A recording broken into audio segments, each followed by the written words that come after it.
Siddharth ji first. Let's have clap for Siddharth ji. जोर से तालियां बजाइए please. I think since morning आप देख रहे हैं कि माइक में कितना एनर्जी है, and that is because of Siddharth ji. I think वो सबको इंस्पायर करते हैं, सबको मोटिवेट करते हैं, और वो एक तरह से हमारी बैकबोन है. उनके सपोर्ट से और इंस्पिरेशन से हम लोग सब आगे बढ़ रहे हैं. एंड बीइंग यंगस्टर, वो हमारे अगली पीढ़ी के नेता हैं, जिसके कारण अब सार्थक आगे जाएगा उनके कंधों पे. और सिद्धार्थ जी, राहुल गुप्ता जी यहाँ बैठे हैं, तो हम सब लोग एक नई पीढ़ी तैयार कर रहे हैं. और it's like team A B C, तो वो अगली टीम के नेता हैं, और उसके माध्यम से we are going to move to the country and the entire globe. Thank you so much. An honor for me to be able to speak at the same time. This theme this year about innovations for disability inclusive development gives us so many jumping off points to talk about the relationship.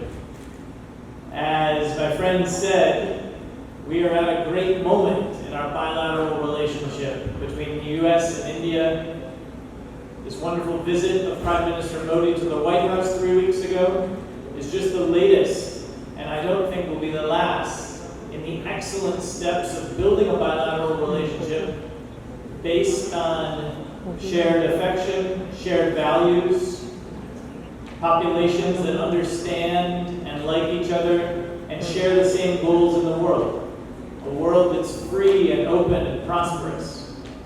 And every one of us, the Divyangjan among us, can assist in achieving that world. Too often, I think people with different abilities are sidelined. We fail to mainstream them, and that has really harmful socioeconomic effects. Those very kind words.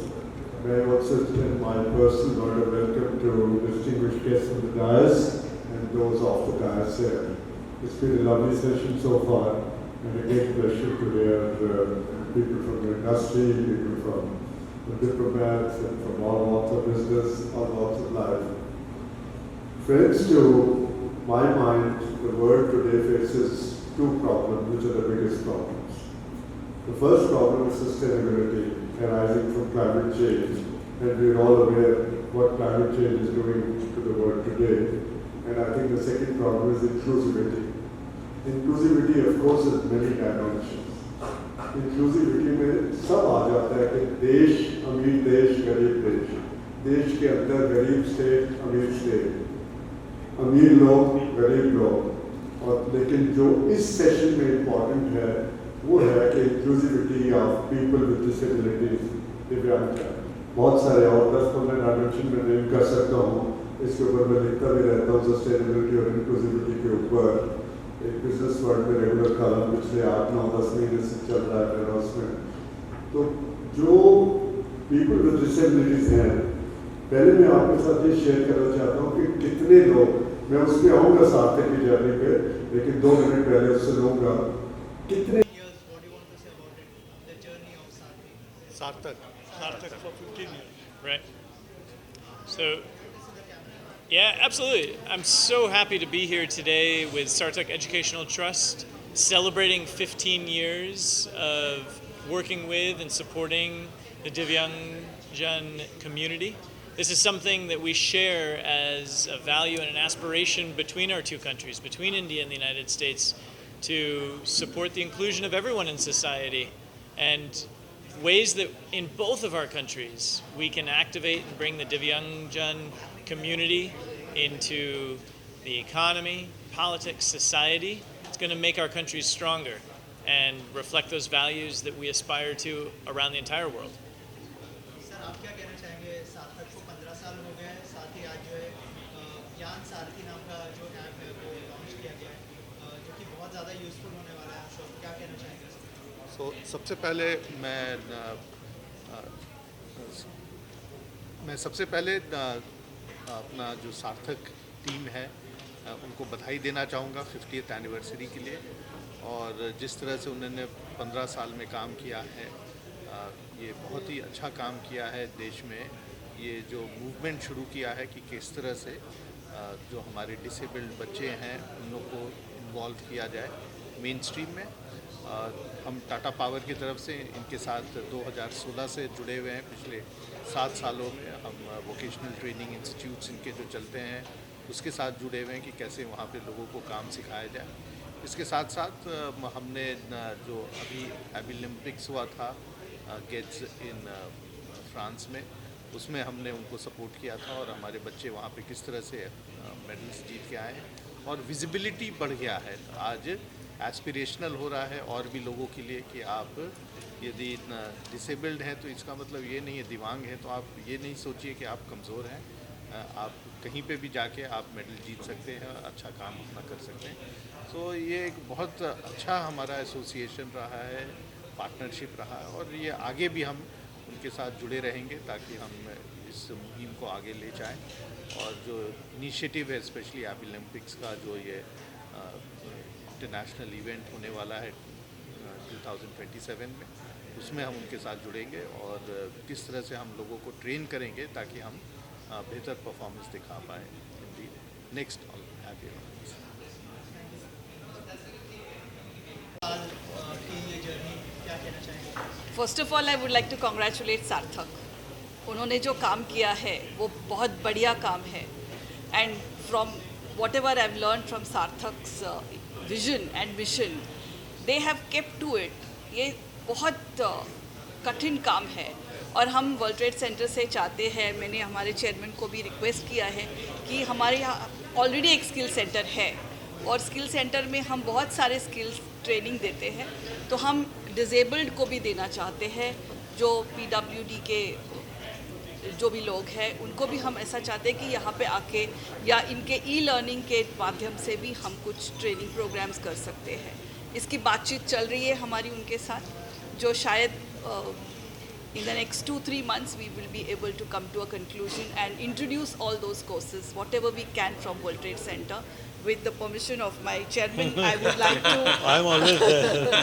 I would like to say that this is a great initiative और इस ऐसे initiatives को हमारी पूरी World Trade Center की team है इनके साथ, जो भी वो करना चाहते हैं यहाँ पे आके वो हम करने के लिए बहुत खुशी से करेंगे। सर क्या कहना चाहेंगे, जो इनिशिएटिव लिया गया है और उसको आगे बढ़ा रहे हैं, आप लोग भी कितना सपोर्ट कर रहे हैं सर, कितना इम्पोर्टेंट है स्पेशली सपोर्ट बन के आगे बढ़ना है? सबसे पहले तो सार्थक का मैं आभारी हूँ कि हमको मौका दिया उनके साथ जुड़ने का। तो जब हमको मौका मिला है तो बहुत अच्छा मौका दिया इन्होंने, हमें उचित समझा कि हमें ये मौका दे। हम इनके लिए जो भी हो सकता है करेंगे। ये स्किल डेवलपमेंट और ट्रेनिंग सेंटर जो हमारा है उधर, जैसे PWD के अभी रूपा ने कहा वैसे उनके आदमियों को हम ट्रेन करेंगे और किस दिशा में और ट्रेन करना चाहिए और उनको और क्या ट्रेनिंग की ज़रूरत है जो आगे बढ़े और अपने आप में सक्षम हो सके आगे जाके। ये मेन बात है। फिज़िकली चैलेंज को ये फील ही नहीं होना है कि हम फिज़िकली कुछ हमारे में डिसेबिलिटी है, तो उनको ये महसूस नहीं कराना और उनको और उत्साह दे के ऐसे दिखाना कि वो हमसे भी ज़्यादा अच्छा काम कर सकते हैं। जैसे उन्होंने कहा कि वो रेगुलर वर्कर्स सिर्फ 18 या 19 कर सकते हैं काम और ये 22-23 स्पीसीज कर सकते हैं, तो बहुत बड़ी बात है। तो हम चाहते हैं कि इधर आके स्किल डेवलपमेंट सेंटर में उससे भी ज़्यादा कर सकें और आगे बढ़े। और हमारा वर्ल्ड ट्रेड सेंटर से जो भी इनको उम्मीद है हम इनको निराश नहीं करेंगे। पहले 15 साल हो गए, कॉन्ग्रेचुलेट करना चाहूँगा आपको। सर ये इनिशिएटिव के बारे में बताइए, 15 साल की जर्नी के बारे में बताइए कि सर कैसे सोचा था आपने और अब जो है इतने साल के बाद इतने सारे लोग जुड़ रहे हैं, वर्ल्ड ट्रेड सेंटर जुड़ रहे हैं। सर क्या कहना चाहेंगे, पहले इस जर्नी के बारे में बताइए सर। तो जैसे कालरा सर ने बताया इनिशियल में कि पहले मैं डेंटिस्ट था, 2004 में आंखों का विजन जाने के बाद जब खुद रियलाइजेशन हुआ कि दिव्यांग लोगों के लिए लाइवलीहुड का चैलेंज था, एक भी कंपनी उनको नौकरी देने को तैयार नहीं थी, तो ये लगा कि एक ऐसा संस्था बने जो कि उनको रोज़गार दे। तो 2008 में जब सार्थक बनाया, शुरुआत में मुश्किल था प्राइवेट कंपनियों को अवेयर करना, क्योंकि उनका था कि पॉलिसी नहीं है, वो सब चैलेंजेस थे, but top to bottom approach से हमने काफ़ी कुछ कंपनियों को तैयार किया, उनके सीईओ से बात करके आईटी, बीपीओ, रिटेल, हॉस्पिटैलिटी में। फिर वो धीरे धीरे मूवमेंट आगे बढ़ा। फिर हमने देश भर में रोज़गार मेले किए तो करीब 3000 लोगों को नौकरियां मिली, 100 कंपनियां तैयार हो गई। और फिर देखा कि जो दिव्यांग लोगों का जो एजुकेशन था वो स्किल से मैच नहीं कर रहा था, तो हमने फिर स्किल सेंटर स्टार्ट किए। तो अभी हम लोग 25 स्किल सेंटर्स 20 राज्यों में चला रहे हैं और 60,000 दिव्यांग लोगों को रोज़गार मिल गया। बट हमें लगता है कि ये छोटा सा अभी शुरुआत है, क्योंकि अभी तो बहुत बड़ा काम है। 100 मिलियन हमारे देश में 10 से करोड़ से ज़्यादा लोग दिव्यांग हैं, तो उनको पहुंचने के लिए फिर हमने 2016 में एक प्लेटफॉर्म बनाया छोटी संस्थाओं का, जिसको हम आइडिया बोलते हैं, ताकि उनको हम ट्रेन कर रहे हैं पिछले 3 सालों में। उनकी ट्रेनिंग करके कि जो सार्थक का इफेक्ट था उसको हम 1000 गुना कर दें। तो मकसद ये है कि हर दिव्यांग जन को एम्पावर करें अपने सार्थक के साथ और सार्थक के पार्टनर्स के साथ, ताकि ये भारतवर्ष हमारा इंक्लूसिव हो जाए। सर अभी जो इनिशिएटिव लिया है ज्ञान सारथी नाम का, उसके बारे में बताइए कि कैसे यूज़फुल होगा जो डिसेबल्ड है उनको, और कितना काम आएगा सर उनके रोज़मर्रा के। एक्चुअली ज्ञान सारथी का जन्म कोविड में हुआ, क्योंकि बोलते हैं ना, कोविड एक अपॉर्चुनिटी के लिए की तरह आया दिव्यांग लोगों के लिए, क्योंकि ऑनलाइन ट्रेनिंग होने लगा। पहले मुश्किल था, बट धीरे धीरे करके बच्चे अडॉप्ट कर गए ट्रेनिंग में, फिर उनको ऑनलाइन काम भी मिला। तो बहुत एक पर फिर हमें लगा कि इस पूरे प्रोसेस को कैसे हम स्ट्रीमलाइन करें, पूरे प्रोसेस को स्ट्रक्चर करें, कि ताकि उसमें उनका एक ऑनलाइन ही असेसमेंट हो जो कि मॉनिटर्ड रहे, ऑनलाइन ट्रेनिंग मॉनिटर्ड रहे, उसके बाद ऑनलाइन उनका असेसमेंट हो, फिर ऑनलाइन ही ट्रेन। तो उस पूरे स्ट्रक्चर को जब हम स्ट्रक्चरिंग कर रहे थे 2020 में, तो हमने पाया कि पूरे विश्व में ग्लोबली कोई इस तरह का सोल्यूशन नहीं है, ई लर्निंग मैनेजमेंट सोल्यूशन नहीं पाया। फिर हमें लगा कि इसकी रचना की जाए, इसको बनाया जाए, और फिर उस शुरुआत में हमने 2020 में इसकी शुरुआत की। हमारी कंटेंट टीम 2016 से ही काम कर रही थी, बट उन्होंने भी फिर 2020 से इसके अकॉर्डिंग, मतलब ELMS के अकॉर्डिंग कंटेंट पे काम करना शुरुआत किया, और धीरे धीरे करके हम लोग इस सॉल्यूशन तक पहुँचे। और इसका मेन मकसद है कि हर तरह की चीज़, मतलब अगर एक दिव्यांग बच्चा घर में जन्म लेता है तो उसकी थेरेपी भी ELMS के थ्रू मिल जाएगी। वो बड़ा होता है, जब स्कूल में प्राइमरी में जाता है तो वो भी स्कूलिंग भी कर सकता है। और हर तरह का दिव्यांग, autistic, down syndrome, cerebral palsy का बच्चा, फिर वो बड़े स्कूल में जाता है, मिडिल स्कूल, हाई स्कूल, सब तरह की स्कूलिंग हो जाएगी उसकी। फिर स्किल एम्प्लॉयमेंट भी आ जाएगा, रिहैब भी हो जाएगा। और ये हमने जब 20 साल जब हम फ्रांस गए तो पाया कि वहाँ से जो अफ्रीकन कंट्रीज़ थे, लैटिन अमेरिका, उनके यहाँ सिचुएशन और पैथेटिक है हमारे यहाँ से।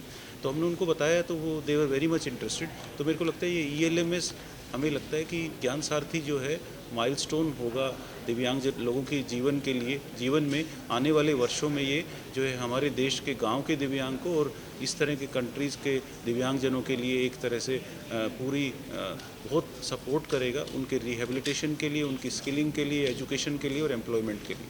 सर साथ ही हमारे देश से 13 लोग गए थे, उसमें से 7 लोग मेडल लेके आए। सर ये एक मतलब प्राउड की बात है कि इतना अच्छा कर सकते हैं, तो आगे आने वाले समय में और भी मतलब हम लोगों को भेजेंगे तो और भी मेडल्स आ सकते हैं हमारे देश को। सर क्या कहना चाहेंगे जो फेलिसिटेट किए गए हैं? हाँ, तो ये हमारे 13 दिव्यांग बच्चे थे जो फ्रांस में पार्टिसिपेट किए 10th इंटरनेशनल ओलंपिक्स में, और उसमें से जो 7 बच्चों को मेडल मिला, ये बड़ी गौरव की बात थी। और इससे प्रभावित होके आई थिंक उन्होंने और दिव्यांग लोगों को भी और हमारी भारत सरकार को भी प्रभावित किया। और अब हम लोग 2027 में जो 11th इंटरनेशनल ओलंपिक्स है उनको होस्ट करेंगे देश में। सरकार की भी तैयारी है, और जैसे टाटा पावर से डॉक्टर सिन्हा जी आए थे, और कॉरपोरेट्स भी इस मुहिम के साथ जुड़ रहे हैं। एक्चुअली ये एक ऐसा मुहिम है जो कि एक एवरेज जो गांव के बच्चे के लिए भी है, जैसे इसमें पेंटिंग, एम्ब्रॉयडरी और स्टिचिंग, टेलरिंग के भी ट्रेड्स हैं। तो वो ये तरह से हाई स्किल्स भी हैं और लो स्किल्स भी हैं, ताकि हर गांव के भी और अर्बन दोनों दिव्यांग को ये इंक्लूड करता है। 45 प्रकार के स्किल हैं। तो ये अब हम अगले 4 वर्षों में इसी तरह का मूवमेंट पहले डिस्ट्रिक्ट लेवल पे, फिर स्टेट लेवल पे, फिर रीजनल लेवल पे और नेशनल लेवल पे लाएंगे, ताकि एक बड़ी टीम तैयार हो जो कि इंटरनेशनल जब होस्ट करें तो उसमें पार्टिसिपेट करे और हमारे देश का नाम रोशन कर सके। सर जैसे आपने मेंशन किया कि कुछ गांव के लोगों को भी इंक्लूड करना चाहिए, रूरल के बहुत सारे लोगों को अभी टच करना बाकी है। सर उसके बारे में योर व्यूज़? तो ओलंपिक्स में, इंटरनेशनल ओलंपिक्स में 2 बड़ी इंटरेस्टिंग चीज़ हो रही हैं। पहला कि इस बार जब मेज़ में 32 देशों ने अपनी भागीदारी रखी थी इंटरनेशनल ओलंपिक्स में, हम 27 में प्रयत्न करना चाहते हैं कि कम से कम 50 देश उसमें भागीदारी रखें। एक भारत के लिए ये बड़ा अचीवमेंट था मेज़ फ्रांस में कि उन 32 देशों में 40 देशों की अभी भागीदारी है इंटरनेशनल ओलंपिक्स फेडरेशन में, भारत उसमें प्रेजेंट नहीं था उनके गवर्निंग बॉडी में। सिर्फ 8 देशों के मेंबर्स उसके गवर्निंग बॉडी में थे। इस बार भारत का चुनाव उस गवर्निंग बॉडी में हो गया है, तो ये एक बहुत बड़ा अचीवमेंट है 2023 में भारत के लिए। दूसरा, भारत एक और टारगेट कर रहा है कि जापान जो उसका प्रेसिडेंट है इंटरनेशनल ओलंपिक्स फेडरेशन का, वो अगले 4-5 साल के लिए रहेगा, लेकिन जो आज के समय में फ्रांस उसका वाइस प्रेसिडेंट है उसको हटा करके भारत उसका वाइस प्रेसिडेंट से नेतृत्व करे। तो ये एक दूसरी मुहिम जो हम चला रहे हैं इंटरनेशनल लेवल पर। तीसरा, जैसा मैंने बताया कि हमारी भागीदारी बढ़नी चाहिए इंटरनेशनल कंट्रीज़ की जो इसमें पार्टिसिपेट करें, क्योंकि दिव्यांगता ऐसी चीज़ है जो विश्व में हर एक कोने में है। बहुत सारे लोग उसको इग्नोर करते हैं, बहुत सारे लोग उसको नहीं देखते, नज़रअंदाज करते हैं। क्या भारत उनके लिए एक विश्व गुरु की तरीके से कामयाब एक लीडर बन सकता है? तो शायद हम उस पर काम कर रहे हैं। कॉरपोरेट्स का इसमें बहुत अहम रोल है, क्योंकि बिना पैसे के, बिना फाइनेंशियल असिस्टेंस के कुछ भी नहीं कर सकते। तो मुद्रा लक्ष्मी हमेशा मान्य है। और आज के दिन में कॉरपोरेट्स ने एक चीज़ समझ ली है कि भारत जिस तेज़ी से प्रोग्रेस कर रहा है उसी हिसाब से कंपनियां भी प्रोग्रेस कर रही हैं, लेकिन अगर वो सोसाइटी को अपने साथ लेकर के नहीं चलेंगे तो कहीं ना कहीं वो नीचे छूट जाएंगे। तो इसलिए CSR के funding corporates national Olympics association को देने के लिए बहुत तत्पर हैं। इसीलिए अपना कीमती समय निकाल करके टाटा पावर ग्रुप ने आकर के अपना समर्थन जताया। और इसी तरीके के बहुत सारे कॉरपोरेट्स हैं जो national Olympics association of India का हाथ थामेंगे, और शायद NAI इंटरनेशनल ओलंपिक्स का जब होगा 27 को, तो उसमें बढ़ चढ़कर पार्टिसिपेट करेगा और इसको ऐसा ऑर्गेनाइज करेगा कि विश्व देखेगा। Thank you so much. Thank you जी, thank you Shraddha. Thank you Rupa ji, thank you Vijay ji.